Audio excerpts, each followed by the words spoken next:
Goeiedag! Good day, fellow South Africans and citizens of the world. And, you know, in the last month or so, I've been talking about how in 10, 15 years, it'll be mud huts and people walking around driving their cattle, and that'll be the economy of what's left of South Africa. And, you know, it ain't rocket science. They have no idea how to maintain a civilization that has been put there by a different race of people who understand how to actually make it work. They have no idea. All they know about is stealing. This is called black privilege. It's called the parasite, just cleaning out. And that's what they're all doing in the ANC. They're just cleaning out. It's a gangster mob, as I've always said. Now, I got a very interesting email, and don't worry, your identity is totally secure, as with everybody else who sends me emails. I'll just call him W, okay? W. And W writes, Scott, first they caused the collapse of the construction sector, and you saw what happened to Group 5. 7,000 jobs gone like that.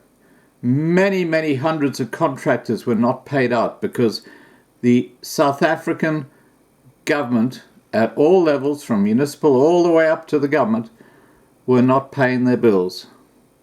Because the people who are actually in those positions of authority in these government positions were putting that money into their back pocket.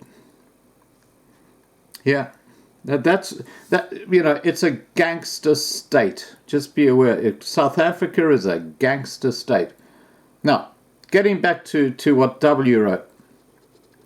First they caused the collapse of the construction sector. Now the mining is facing similar demise. This is my industry, and just yesterday my manager drove into a truck jacking. They stopped and burned just about anyone's truck, obviously some white owner, because they have not been given preferential employment. It is quite incredible. None of this is covered in the media. Nope. They're just letting the country go down the gurgler. You know, the SABC, News 24, all these different organizations who supposedly tell the news, it's so blimmin' fake. Anyway, continuing.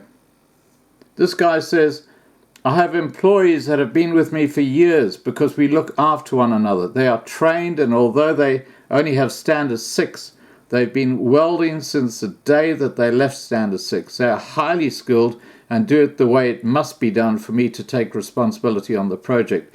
Now the mines are forcing contractors to employ locals with no discipline or skill, only a matric certificate, and they tell you what you should pay them. You cannot reprimand them.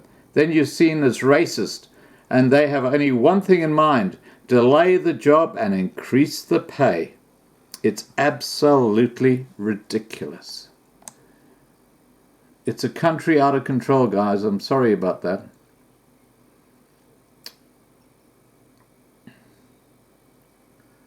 And he goes on to say,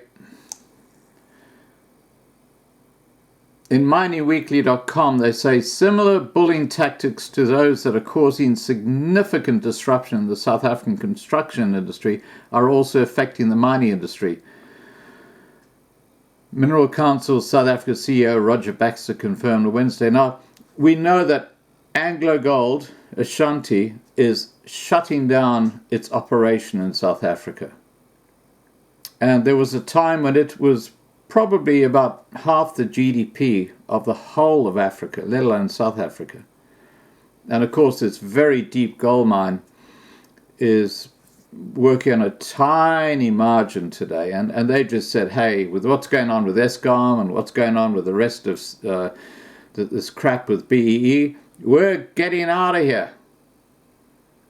This is your ANC government in action, but you won't read about this in the papers, will you? No. Getting back to this Roger Baxter, he said in a media briefing following the Council's annual general meeting, or AGM, his response to a journalist's question as to whether mining operations were being impacted by mafia-style actors who wanted to skim something off of mining was simply yes. The construction industry has in recent months reported that projects worth billions of rands have been disrupted by parties seeking to secure subcontracts from contractors on site through threats of violence and intimidation rather than through appropriate tendering processes. Now, the construction industry in South Africa is in complete chaos because the guys who are actually doing the work have been threatened. I've heard of vehicles being burnt. I've heard of shots being fired at staff, people having to run into fields to escape this sort of crap. You know, as I say, it's a gangster state. This is not a normal country. It's a gangster state. And the ANC have brought South Africa to its knees. Continue with what W wrote. Baxter asserted that the mining industry was not going to tolerate such behaviour, stating that all procurement processes would remain above board. It's not going to be on the basis of chummy type arrangements.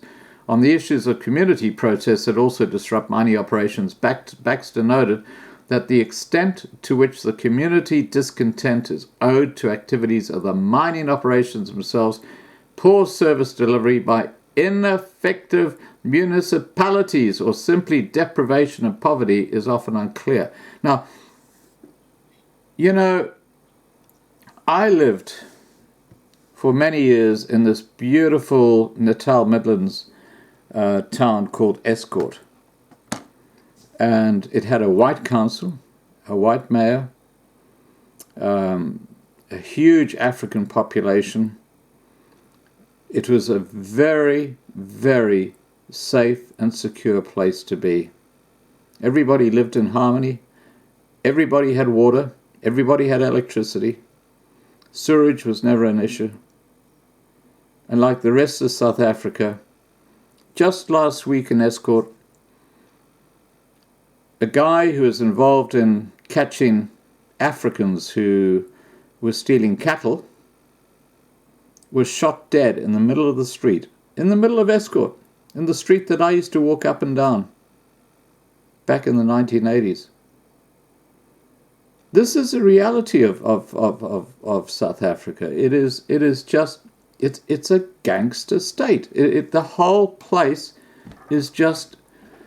And for the naysayers to suggest that, oh no, things are cool, things are fine. What planet are they living on? I have absolutely no understanding.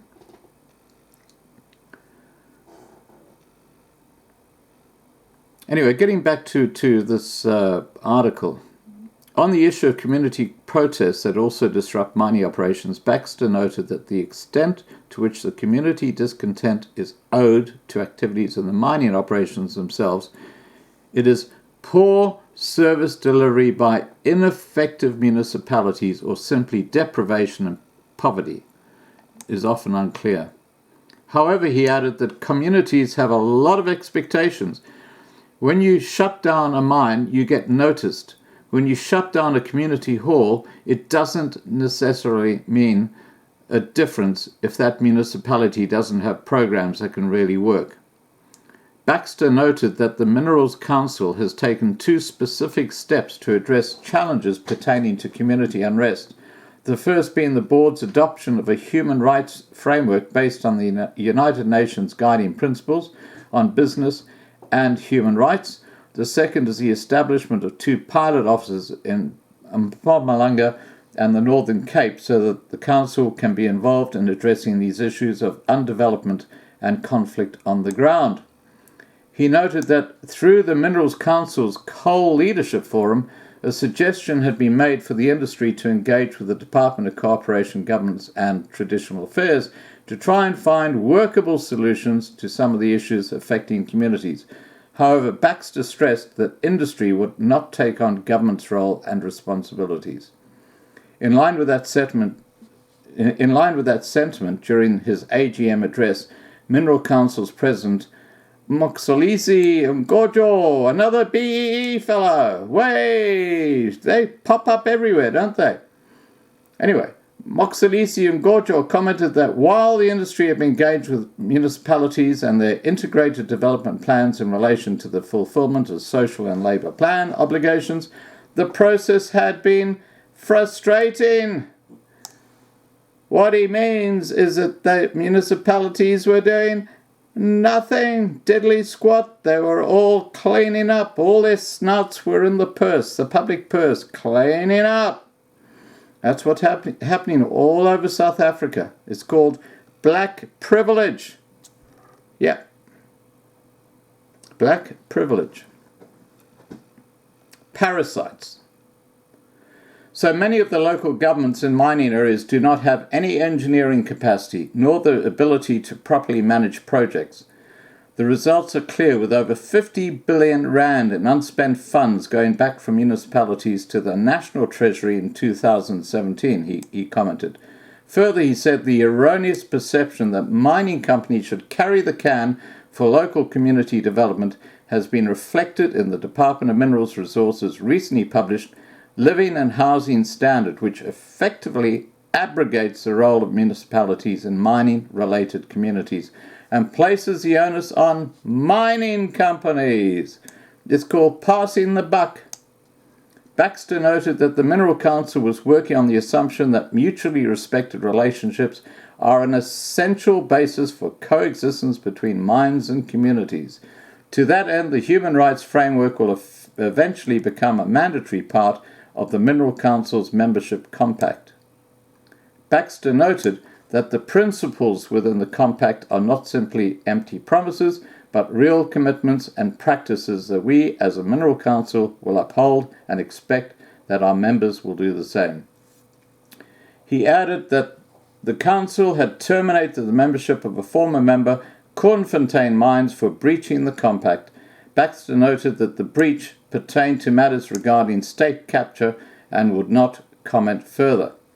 He also noted that the Minerals Council had declined membership to two prospective companies when due diligence revealed that they did not live up to the requirements of the compact and, moreover, could not make a commitment to do so.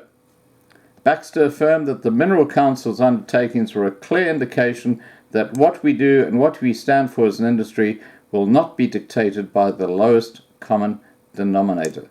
Now, I only have one little thing to add to this, and that is quite simple, that everything is just driving to a standstill. The whole mining industry in South Africa is finding richer pastures. Anglo Gold, Ashanti, typical example. It won't be long before the others follow suit. It is very tragic because the unemployment level is going to go through the roof. And the ANC parliamentarians, who've now got several more years to go and screw the country up even more and still be cleaning up in the trough, don't give a damn. It's all weasel words.